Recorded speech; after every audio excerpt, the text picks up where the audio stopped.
Welcome everybody. আমাদের আজকে ক্লাসটা হচ্ছে ফুরিয়ার, না, ফুরিয়ার বিশ্লেষণ ফার্স্ট টপিক, কিন্তু চ্যাপ্টারের নাম হচ্ছে principal of superposition and Fourier transform or transformation of wave functions. তো প্রথম কথাটা পরিপাতন নীতি, এটা আমরা জানি। যেমন দুটো ওয়েভ যদি পরস্পর সুপার ইম্পোজ করে, সেটা রেজাল্টেন্ট হচ্ছে, ফর এক্সাম্পল, ওয়াই 1 ওয়াই 2 হলে y1 + y2, এটা আমরা তরঙ্গেও পড়েছি। ক্লাসিক্যাল যে তরঙ্গ আমরা পড়েছি সেখানে পড়েছি। কোয়ান্টাম মেকানিক্স এর ব্যতিক্রম হবে না। কিন্তু Fourier transform of the wave function, this is very important. এবং এখান থেকে আমরা আরো কিছু জিনিস দেখব। সেটা হলো তোমার যেমন ডেভিসন জার্মার এক্সপেরিমেন্টের যে ফলাফল, ইলেকট্রন সম্পর্কে আমাদের যে ধারণা, ওয়েভ পার্টিকেল ডুয়ালিটি, এবং তৎপরবর্তীতে কোয়ান্টাম মেকানিক্স এর যে ডেভেলপমেন্ট, এগুলির পেছনে কিন্তু মানে অনেক মানুষের অবদান ছিল, অনেক মানুষের, অনেক অনেক মানুষের। আমরা একটু আগাই। প্রথমেই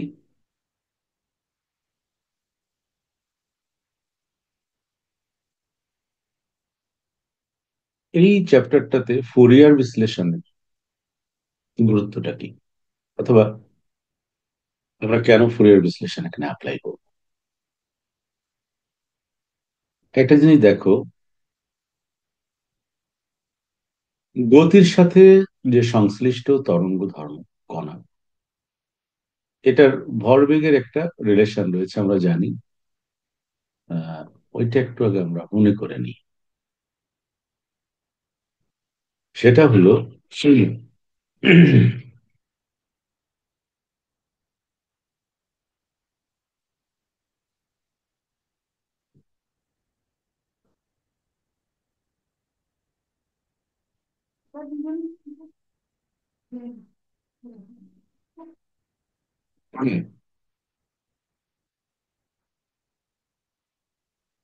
the Broglie's wavelength lambda d is equal to h by p।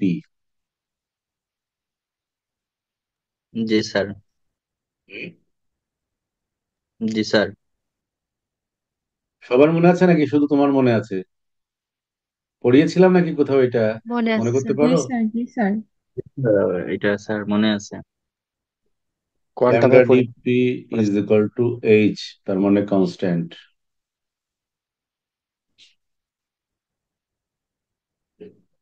Right? G sir. lambda dp equal to constant।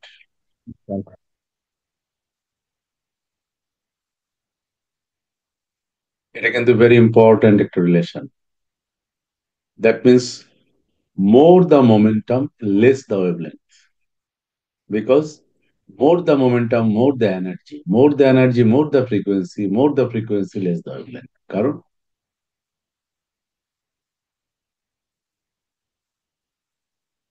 Naima board দেখতে পাচ্ছে না মানে? আর কারো কি এরকম প্রবলেম হচ্ছে? না স্যার, আমরা স্যার দেখতে পাচ্ছি ওর স্যার নেট একটু উইক বেশি স্যার, যার কারণে এইটা স্যার বোর্ডটা আসতে একটু নেট খুব স্ট্রং নেট লাগে, যার কারণে স্যার এই প্রবলেমটা হচ্ছে।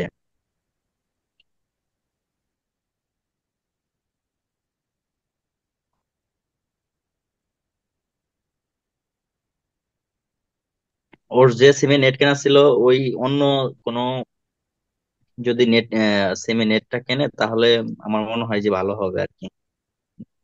যে সিমে নেট ইউজ করতেছে ওইটা মনে হয় দুর্বল নেটওয়ার্ক। স্যার আমাদের এদিকে তো মানে আমার এখানে গ্রামীণ ফোনের তো ভালো নেট পায়, পুরো 4G, কিন্তু বোর্ড দেখতে পাই না। তুমি অন্য একটা ডিভাইসে অন্য নেট ইউজ করে তো দেখো কোনটাতে তুমি ভালো একটা চলে কাজ আর কি। করো নাইমা, তুমি বেরিয়ে গিয়ে আবার ঢুকো তো। দেখো তো, বেরিয়ে গিয়ে আবার ঢুকো, বেরিয়ে সাথে সাথে আবার ঢুকো। আমি বোর্ডেই আছি, আমি বোর্ড চেঞ্জ করছি না।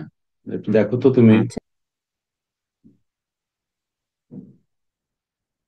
তো তোমরা একটু খেয়াল করো, এই যে রিলেশন গুলো এসেছিল, এর মধ্যে আমরা কিন্তু সরাসরি ফোটন মোমেন্টামকে এমসি হিসেবে লিখেছি, বাট এখানেও কতগুলো কারেকশন আছে। যেমন ধরো ই ইজ ইকুয়াল টু হচ্ছে মূলত root over P square plus M not square C to the power four. মনে আছে? তোমার রিলেটিভিটি পড়েছো তোমরা? জি স্যার, জি স্যার। মনে আছে? তাহলে যদি কারোর কারো যদি রেস্ট মাস শূন্য হয়, তারও কিন্তু মোমেন্টাম থাকতে পারে, পারে কিনা? স্যার, জি স্যার। কারো যদি রেস্ট মাস শূন্য হয় মানে কি, তো কারো যদি স্থির ভর না থাকে, তারও কিন্তু মোমেন্টাম থাকতে পারে। এই ইকুয়েশন তাই বলে কিনা, sorry, P square C square, sorry, P square C square plus M not square C to the power four. এটা হচ্ছে এনার্জির। মেয়েটার আমি কি জি সমাধান দিব বলো তো? তোমরা বা কি সবাই দেখতে পাচ্ছ? উর্মি দেখতে পাচ্ছ, প্রভা দেখতে পাচ্ছ, হ্যাঁ মফিউল স্যার, দেখতে পাচ্ছ দেখতে বোর্ড? পাচ্ছি। জি স্যার, দেখতে পাচ্ছি। কি একটা ঝামেলায় পড়লাম মেয়েটাকে নিয়ে, ও তো, আমি কিভাবে মাইমা, সমাধান তুমি করবো? স্যার মানে ওনার হচ্ছে যদি ইয়া কি বলে, অন্য একটা সিমে স্যার নেট ইউজ করে দেখুক না স্যার, কেমন হয়। ওইটাতে হয়তো বা স্যার নেটওয়ার্ক খুব উইক হয়ে গেছে, যার কারণে স্যার এরকম প্রবলেম হয়। স্যার আমারও মাঝে মধ্যে এরকম হইতো যখন আমার নেট খুব দুর্বল ছিল।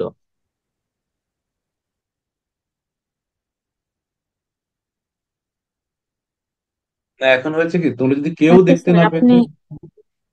আপনি স্যার কন্টিনিউ করেন, আমি স্যার দেখবো না স্যার আগামীকাল। এখন তো আর সম্ভব না স্যার, আগামীকাল নতুন একটা সিমে ডাটা নিয়ে দেখবো না। আচ্ছা আচ্ছা, সাফিন আহমেদ কে? সাফিন আহমেদ, অসুবিধা নেই, তুমি কথা বলো সাফিন। স্যার আমি ওই যে ওদিন আপনার সাথে কথা বললাম না, আপনার লিঙ্ক থেকে আসছি আর কি, আমি ক্লাসগুলো একটু ডেমো দেখে নিতে।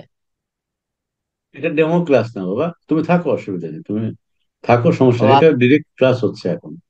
ডেমো ক্লাস তো আচ্ছা। হচ্ছে আপলোড যেটা করা থাকে, ডেমো ক্লাস সেগুলো তো ওই ফেসবুক গ্রুপে দেওয়া থাকে। সমস্যা নেই, তুমি করো ক্লাস, তুমি এসছো যেহেতু করো, সমস্যা নেই, আচ্ছা থাকো স্যার। তুমি। তাহলে এই যে কনসেপ্টটা দেখো, আমরা অনেক সময় বলি E is equal to M C square, এটা সত্য। কিন্তু আমরা এটা মাথায় রাখি না, এম মানে কি। ভর স্যার, গতিশীল অবস্থায় ভর। সেটার মানে কি? One minus V square by C square. তো এটা মাথায় রাখতে হবে না? জি স্যার। তাহলে তুমি যে এমসি স্কোয়ার বললে, দেখো না এইটা, যদিও বলতে পারো যে কোয়ান্টাম মেকানিক্স পড়াচ্ছেন স্যার, আপনি আবার রিলেটিভিটির মধ্যে ঢুকছেন কেন? কিন্তু কিছু কিছু বিষয় আছে বাবা, কনসেপ্ট গুলো ক্লিয়ার না হলে, সবাই তো সবার সাথে রিলেটেড, তাই না? এক জায়গাতে ঘাটতি রেখে আর এক জায়গাতে বাড়তি কিছু দেওয়া যায় না। এই জন্যই আমি একটু এই জায়গাটা একটু ক্লিয়ার করি, যে এই যে কথাটা বললাম না, যে মোমেন্টাম এবং ওয়েভলেন্থ যে পরস্পর ব্যস্তানুপাতিক। আবার মোমেন্টাম বলতে আমরা কি বুঝি? কেননা আমাকে এখানে এমন পার্টিকেল নিয়ে কথা বলতে হবে যার কোনো রেস্ট মাস নাই। তুমি তো জানো রেস্ট মাস নাই, তার তো মোমেন্টামও নাই, কিন্তু আসলে কথাটা তা নয়। তাহলে এই যে মানে মাইক্রোস্কোপিক বা সফিস্টিকেটেড থটস এর যে পারফেকশন প্রয়োজন, এটা অত্যন্ত গুরুত্বপূর্ণ। এই জন্য আমি একটু এখানে সময় নিচ্ছি।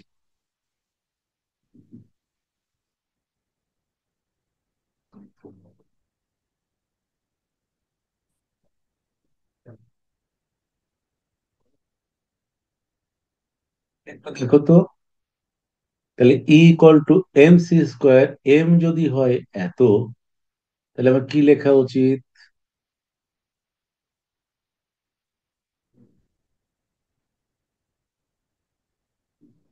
ঠিক কিনা?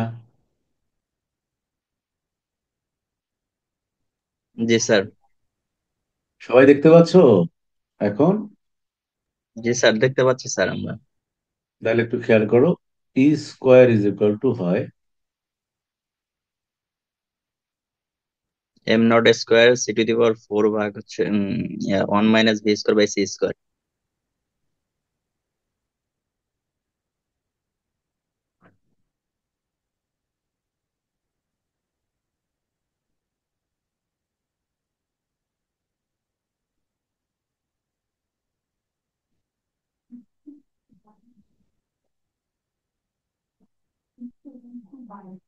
কি ভুল লিখলাম? ঠিকই তো লিখলাম, তাই না?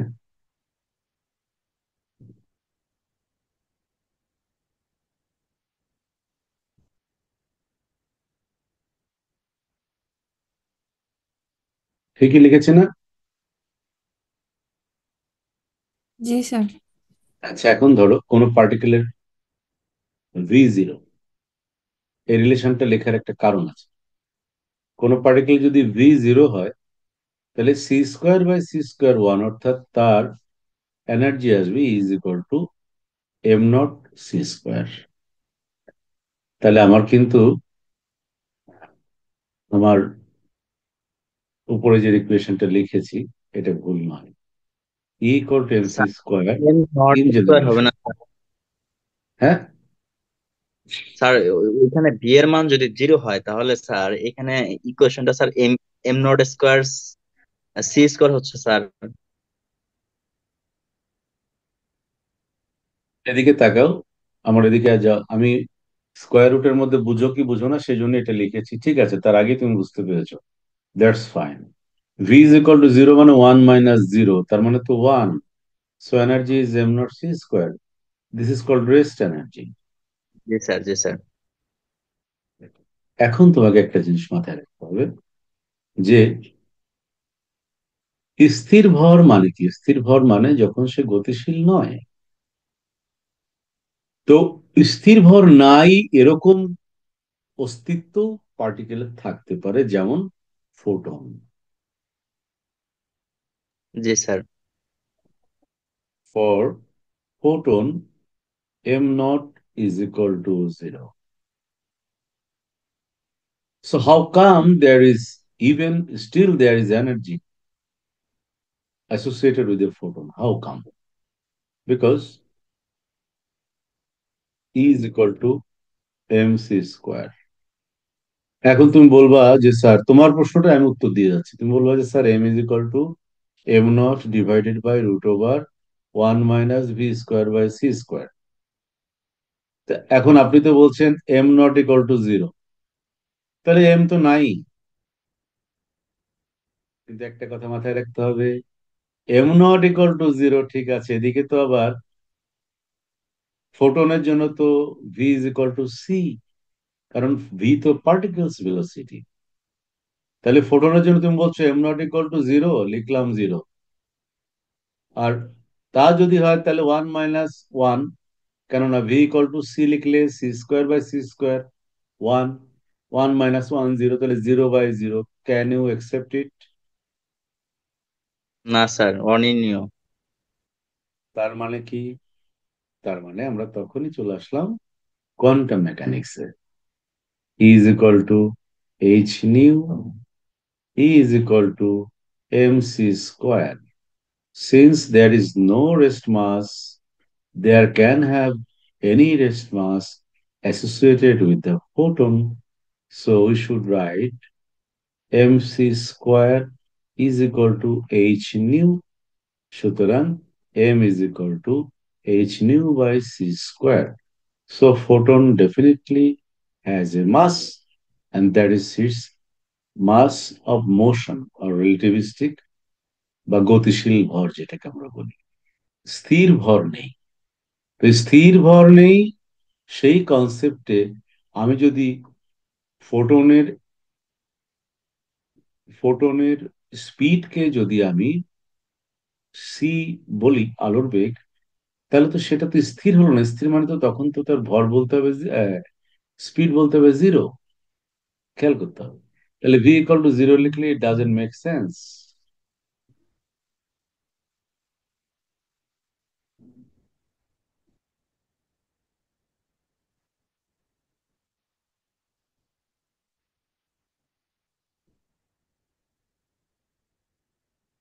কথাটা বুঝতে পেরেছো? জি স্যার, বুঝতে পারছি স্যার। এগুলো একটু ক্রিটিক্যাল থিঙ্কিং, বাট দেখো আমার কথাগুলো বুঝতে পেরেছো কিনা। আমি যখন জি স্যার। দেখলাম যে m = m0/something লিখে ফোটনের জন্য অ্যাপ্লাই করি, তখন এটা অসংজ্ঞায়িত হয়। তো অসংজ্ঞায়িতার মানে কি? এটা তো ব্যাখ্যাযোগ্য নয়। তাহলে how to explain it? Then come to quantum mechanics. G sir, বুঝতে পারছি এখন স্যার। এবার রিলেট করো, and this relation represents wave particle duality. G sir, কণার দ্বৈততা H ধর্ম। nu is the concept of what? Nu is the concept of what? Wave. Clear? M is the concept of particle. Look, H nu means C by lambda divided by C square. Sir তাহলে কি sir শুধু ফোটনের ক্ষেত্রেই sir এটার sir স্থির ভর নেই, অন্য অন্য ইয়ের ক্ষেত্রে স্যার এটার তো স্থির ভর থাকা মানে প্রযোজ্য স্যার। আমরা নিউট্রিনো কণার নিউট্রিনো নিউট্রন না জি স্যার। নিউট্রিনো কণার ভর নেই হিসাবে থিওরি অফ এক্সপানশন যেটাকে আমরা বলি ইউনিভার্সাল, এই থিওরিটা আমরা ডিল করি বা এক্সপ্লেন করে থাকি। কিন্তু লাস্ট সেঞ্চুরির শেষের দিকে 90 দশকের শেষের দিকে জাপানিজ এবং সম্ভবত আমেরিকান একটা সায়েন্টিস্ট গ্রুপ যারা ক্লেম করেছিলেন যে নিউট্রিনো কণার ভর আছে।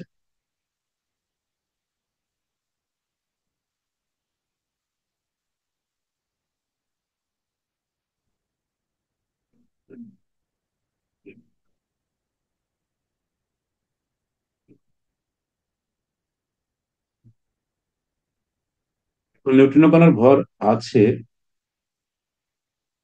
এইটাকে ধরে নিয়ে কোনো থিওরির মডিফিকেশন এখন আমার চোখে পড়েনি। ঠিক আছে,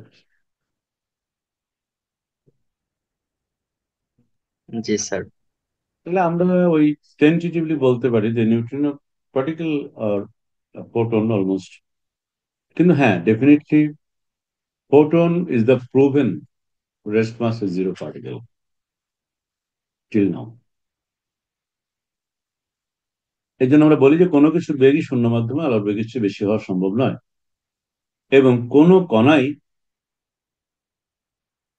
যার ন্যূনতম মানে যার অশূন্য, অশূন্য কথাটার মানে বুঝো তো, এক্স্যাক্টলি অশূন্য, সেটা 10⁻⁹ও নয়, অশূন্য মানে একদমই অশূন্য। ক্লিয়ার হচ্ছে আমার কথাটা? আমরা তো ধরো তুমি যদি লাকড়ি কিনতে যাও, 50 কেজি লাকড়ি 1 কেজির দাম হচ্ছে 40 টাকা, তো ওজন দিয়ে দেয় 50.5 কেজি হচ্ছে, ও দোকানদার বলে আহা নিয়ে যান তো। কারণ আধা কেজি, তুমি যদি স্বর্ণ কিনতে যাও, আধা কেজি স্বর্ণ তোমাকে মাংনা দিবে কেউ? না স্যার।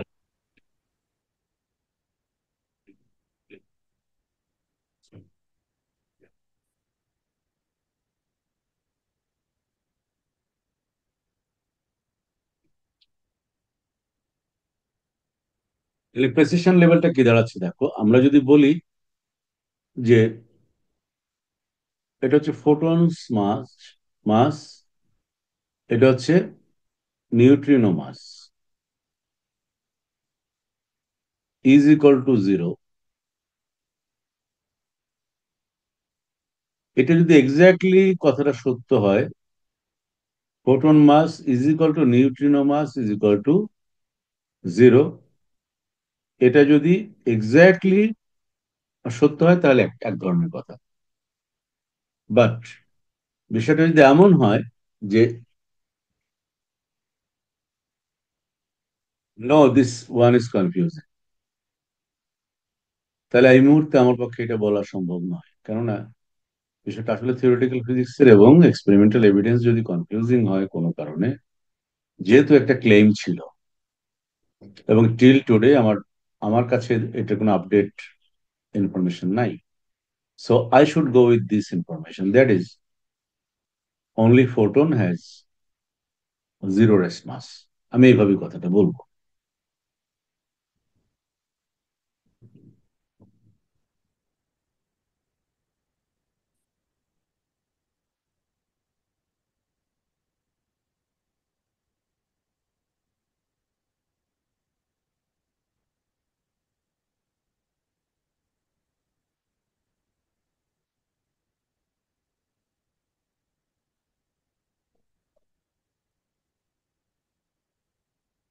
এটা ক্লিয়ার হয়েছে কিনা? তোমার প্রশ্নের উত্তর দিয়েছি আমি সবুজ, বুঝতে পেরেছো? জি স্যার, বুঝতে পারছি স্যার। তার মানে আমরা আমরা ওই 90 দশকের ওই রিপোর্টের আগ পর্যন্ত জানতাম যে নিউট্রিনো কণাও zero rest mass, that means it can move with the speed of light. একটা কথা মাথায় রাখতে হবে, সেটা হচ্ছে আমরা যে লিখি লাইট স্পিড 2.9988 ইত্যাদি মিলাই আমরা 3 পয়েন্ট সামথিং অ্যাপ্রক্সিমেট করে 10⁻⁸ লিখি, তাই না? কিন্তু কোনোটা যদি এরকম যে 2.999 বা এরকম না, 2.9 10⁻⁸, এটা কিন্তু সমান না, এটা সমান না কিন্তু। কেন নয়? তার কারণ হচ্ছে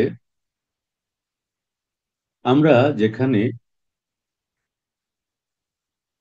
একটা প্রোটন মাস কত, মাস অফ এ প্রোটন কত বলো? 1.6 × 10⁻⁻27 কেজি, রাইট? জি স্যার। একটা ইলেকট্রনের মাস কত? ওয়ান, সরি, 9.1 × 10⁻⁻31 তুমি জি স্যার। বাস্তব জীবনে, প্র্যাকটিক্যাল লাইফে, জীবনে এগুলো কখনো হিসাব করবা? ভাবতে পারো এটা কত ছোট। Now if you compare this, তোমাকে লিখতে হচ্ছে তাহলে mass of proton is equal to mass of electron into minimum কত?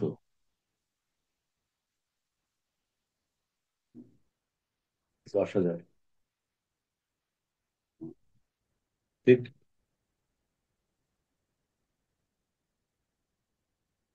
ঠিক কিনা? জি স্যার।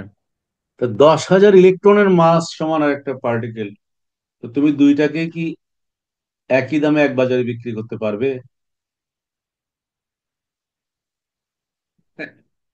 কিন্তু যদি এটা ফুলকপি হতো, আলু হতো, তাহলে লাকড়ি বিক্রি করা হতো, কয়লা হতো, so this is the difference between quantum physics and classical physics. তা আমরা ওদিকে আর না যাই এবার। নাইমা কি বোর্ডটা দেখতে পাচ্ছে এখন? নাইমা বুড়ি দেখতে পাচ্ছে? মেয়েটা কই গেল? চলেই গেছে মনে হয়, মনের দুঃখে। নাইমা নেই। আচ্ছা,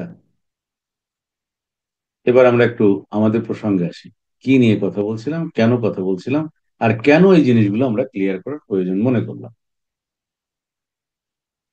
গতির সাথে সংশ্লিষ্ট তরঙ্গের তরঙ্গদৈর্ঘ্য কণার ভরবেগের ব্যস্তানুপাতিক হয়, যার ভিত্তিতে অপবর্তন প্রভাব সম্পর্কে ভবিষ্যৎবাণী করা চলে। কিরকম? তরঙ্গ কণা দ্বৈত প্রকৃতির এই স্বীকৃতি পদার্থবিজ্ঞান আধুনিক তত্ত্বাদির উন্নতি সাধনে খুব গুরুত্বপূর্ণ, অপরিহার্য। এবং আমরা এইমাত্র আমরা সব খুদে পদার্থবিজ্ঞানী, আমরাও কিছু কিছু জিনিস আমরা নিজেদের মতো কম্পেয়ার করে দেখলাম যে না, এগুলো যুক্তিসঙ্গত। আবার পদার্থকণিকার সাথে সংশ্লিষ্ট তরঙ্গের গাণিতিক ব্যাখ্যা তথা গাণিতিক সমাধান সরলীকরণের ক্ষেত্রে ফুরিয়ার বিশ্লেষণ তথা ফুরিয়ার রূপান্তর বা ব্যাপকভাবে সহায়তা করে। এখন কথা হচ্ছে, এখানেই তো আমরা এখনো শিওর না। আমরা ভুলে গেলাম যে আমরা ম্যাথমেটিক্যাল ফিজিক্সে পড়েছি, ওটা ভুলে গেলাম, কিন্তু এই কথাটার প্রমাণ তো আমাদের দরকার। পদার্থকণিকার সাথে তরঙ্গের গাণিতিক ব্যাখ্যায় বিষয়টা খেয়াল করো, মানে মেটারস পার্টিকেলের সঙ্গে ওয়েভের যে ম্যাথমেটিক্যাল এক্সপ্লানেশন,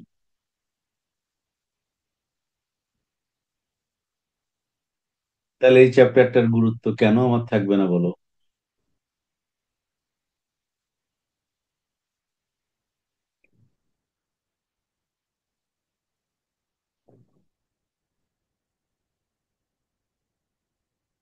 মজার কাহিনীটা দেখো,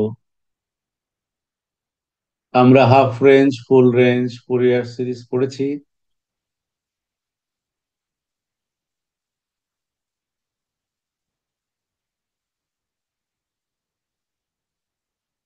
জি জি জি sir. Sir. Minus l to plus l, minus L by two two plus L by two, এই ধরনের লিমিটটা কোথায় ব্যবহার করেছিলাম? স্যার এটা ডিরে মানে কি যেন একটা থ্রি স্যার ছিল স্যার উপপাদ্যের, ভুলে গেছি sir. Minus pi to plus পাইও তো ছিল, minus twice pi to plus twice pi ছিল, minus pi by two to pi by two ছিল। তাহলে এল দৈর্ঘ্যটা কোথায় এলো, কোত্থেকে কোথায় ব্যবহার করেছিলাম? স্যার ডিলে ছিল উপপাদ্য না কি যেন এরকম নাম ছিল স্যার, আমি ভুলে গেছি এই মুহূর্তে স্যার, মনে নাই। কিছুই না, those are related to everything. যেমন ধরো, তুমি যখন স্টেশনারি ওয়েভ অ্যানালিসিস করবে, হুম, স্টেশনারি ওয়েভ মনে আছে তো? জি স্যার, স্থির বুঝতে পারিনি তরঙ্গ, স্যার। স্থির তরঙ্গ,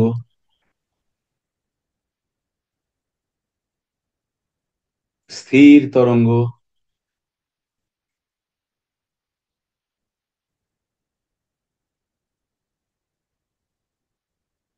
স্থির তরঙ্গ, স্থির তরঙ্গ, stationary wave, superposition of two waves in opposite direction. পড়ো নাই? নিশ্চয়ই পড়েছো, ভুলে গেছো, দেখো।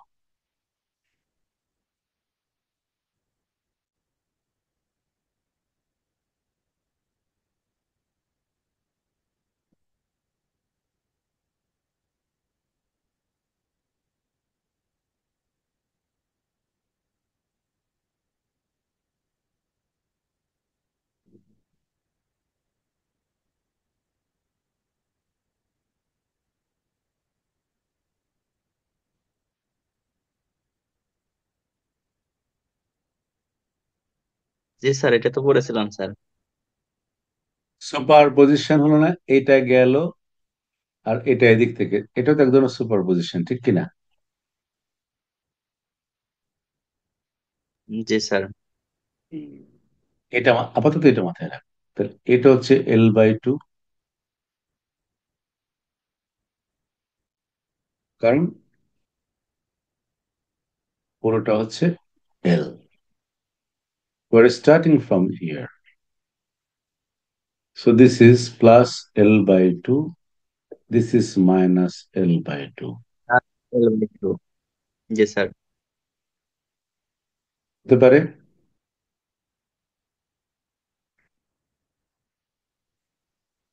তাহলে ল্যামডা ইজ ইকুয়াল টু, এখানে হচ্ছে ল্যামডাকে বলছি আমি এল। তাহলে এল বাই টু মানে lambda by two. Equate this with the motion and wavelength of the wave. তাহলে মাঝখান থেকে শুরু করলে ফুল ওয়েভ বোঝাতে আমি কি বলবো? Minus L by two two plus L by two. জি স্যার। এটাই কি যুক্তিযুক্ত নয়?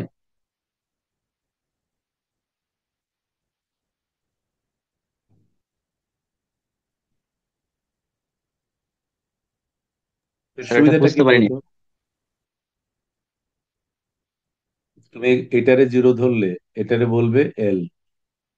তাহলে এই সেম সিচুয়েশন, ভালো করে খেয়াল করো, same situation you can explain with two limits. One, minus L by two two plus L by two, this is full range.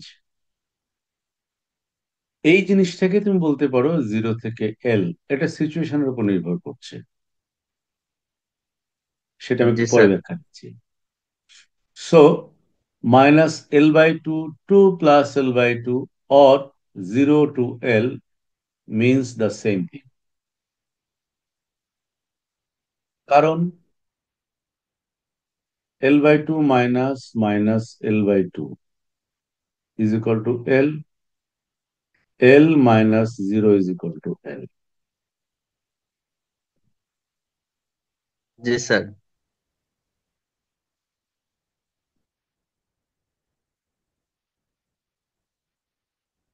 আবার এটা ক্লিয়ার হলো তো? এই কনসেপ্টটা ক্লিয়ার হয়েছে?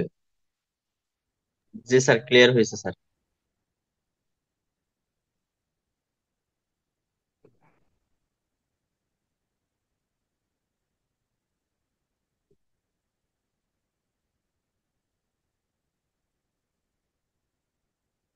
এটাকে বলে পর্যায়। এক্স এর কোনো পর্যাবৃত্ত অপেক্ষক যা বাস্তব কিংবা জটিল হতে পারে। ওই পার্টিকেল ডুয়ালিটি তো বাস্তব হওয়ার কোনো প্রশ্নই আসে না, যেহেতু the very concept is complex. তাকে -L/2 +L/2 সীমার মধ্যে নিম্নরূপ ছন্দিত অনুক্রম অর্থাৎ হারমোনিক সিরিজ আকারে বিস্তৃত করা যায়।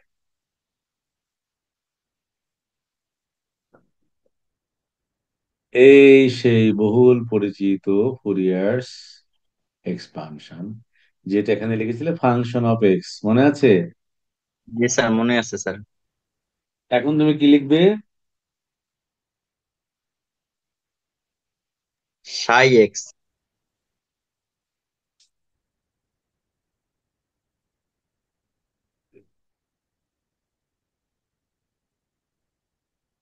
এখন লিখবে। আর এখন স্যার এটা কোয়ান্টাম মেকানিক্স এর অংশ স্যার। কথাটা ওরকম না বলে এইভাবে বললে সুন্দর হতো। সেটা হচ্ছে, আমরা নিশ্চিত যে পার্টিকেলটা একটা ওয়েভ নেচার শো করছে।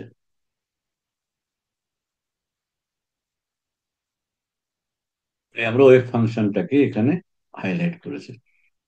এবং মজার ব্যাপার কি দেখো, তুমি যে কমপ্লেক্স ফাংশনটা এখন ডিফাইন করবে, e⁻i⁴ বা কিছু একটা তো বলবে নিশ্চয়ই, তারও কিন্তু দুইটা কম্পোনেন্ট থাকবে, একটা রিয়েল একটা ইমাজিনারি। জি স্যার, বাস্তব একটা হচ্ছে অবাস্তব অংশ। কিন্তু শুরুতে একটা ছোট্ট অ্যাম্পলিচিউডের অংশ রয়ে গেছে, যেটা বাস্তব না অবাস্তব না, সে মানে অর্থাৎ রিয়েল, রিয়েল একটা কোয়ান্টিটি, সেটা কারো দ্বারা প্রভাবিত নয়, a naught g by sir. Two. Two.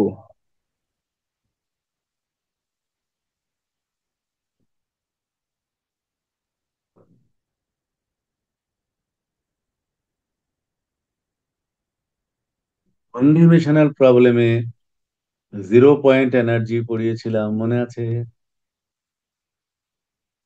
জি স্যার, মনে আছে sir. So energy can never be zero, absolutely, because ও যে রেস্ট এনার্জি রয়েছে।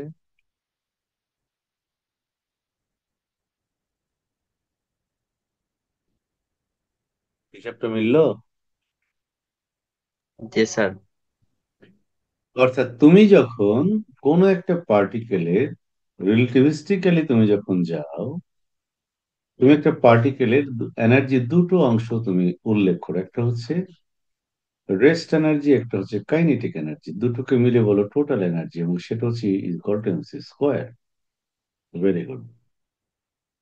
Maybe the velocity or motion of the particle is at rest. Status of the motion of the particle is at rest হতে পারে। তার kinetic energy নেই, কিন্তু তার তো এনার্জি আছে, because energy and mass are related to each other.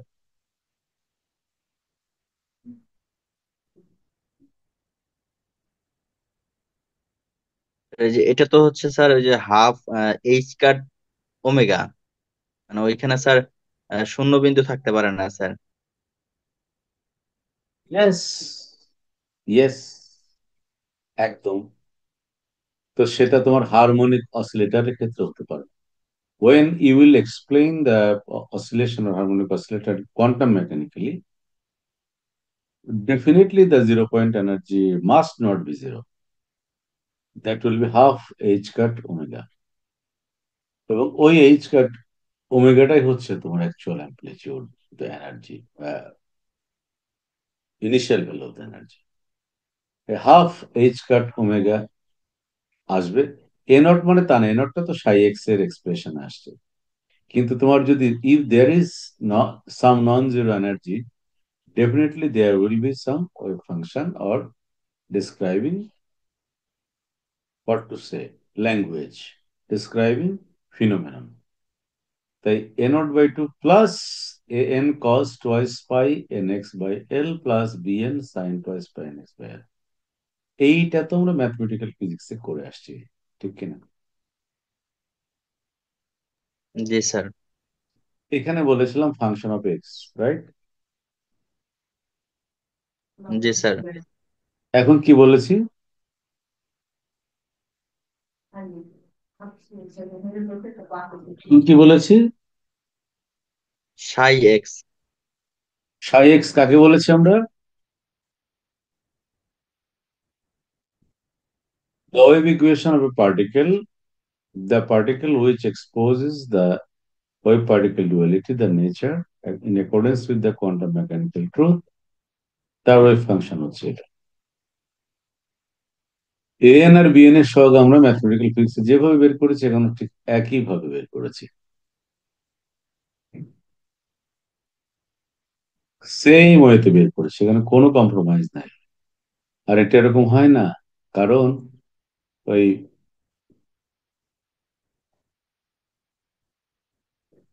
Sir এখানে তো অভিনর্মিতার স্যার কিছু শর্ত দেওয়া আছে স্যার, এই যে এখানে। বাবা, এটা কি আমি এর আগে কি আলাদা কিছু পড়িয়েছিলাম? এম ইকুয়াল টু এন হলো 1 আর M is not equal to N হলো 0, জি পড়ায় নাই স্যার। তোমাকে? জি স্যার, পড়ছি স্যার। তাহলে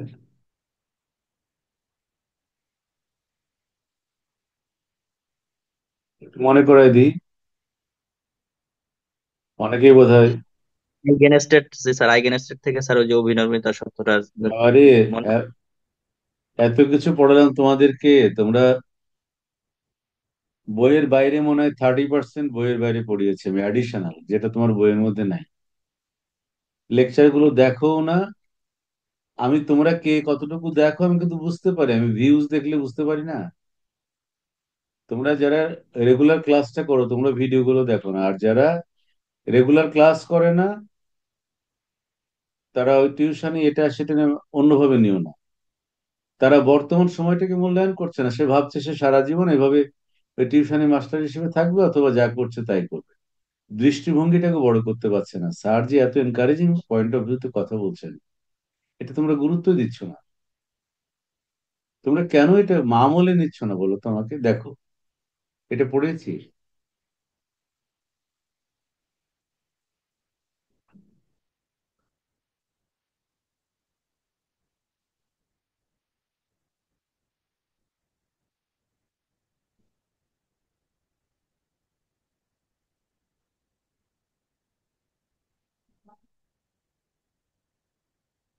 পড়েছি। জি স্যার। কেন নর্মাল কন্ডিশন তোমার কাছে এরকম পিকুলিয়ার কেন? হ্যাঁ, এতদিন পরে সেই কথা বললে হয় সবুজ, বলো? তোমাদেরকে ওই ছোট বাচ্চাদেরা যেভাবে খিচুড়ি খাওয়া শিখে, ওইভাবে একদম higher mathematical term, complex function থেকে শুরু করে এভরিথিং শিখাতে শিখাতে এখানে আসছি। আর তোমরা যদি এখন এই কথা বলো তাহলে তো স্যারের কাছে জিনিসটা একটু কষ্টকরই হয়, তাই না?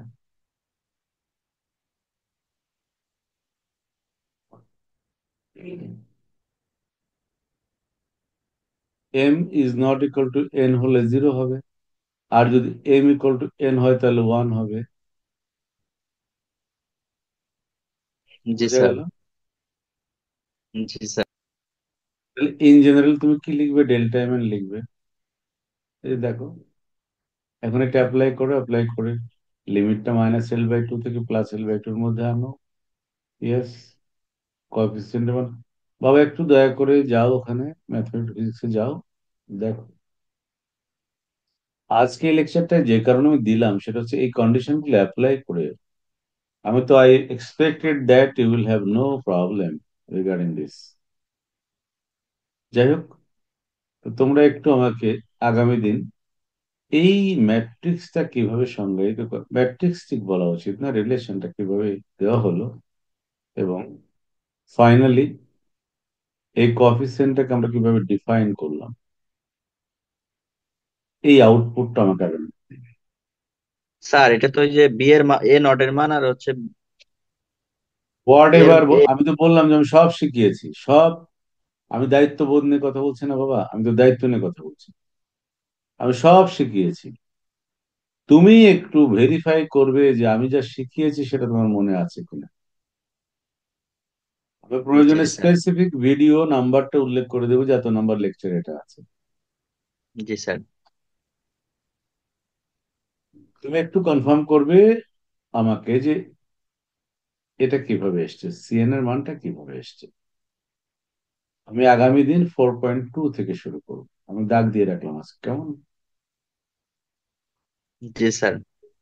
আচ্ছা, এই পিডিএফটা তোমাকে দিয়েছিলাম সবুজ? হ্যাঁ দিয়েছিলাম, তো বললা তো, সরি। এটা আমার বই আছে স্যার, এটা না মকসুদ না না, স্যারের আমি বইটা। সেটা থাকতেই পারে, সবাই তো বই নাও কিনতে পারে, তাই না? এইভাবে তো হবে। জি স্যার। আমি আমার দায়িত্ব পালন করেছি কিনা সেটা হচ্ছে বড় কথা।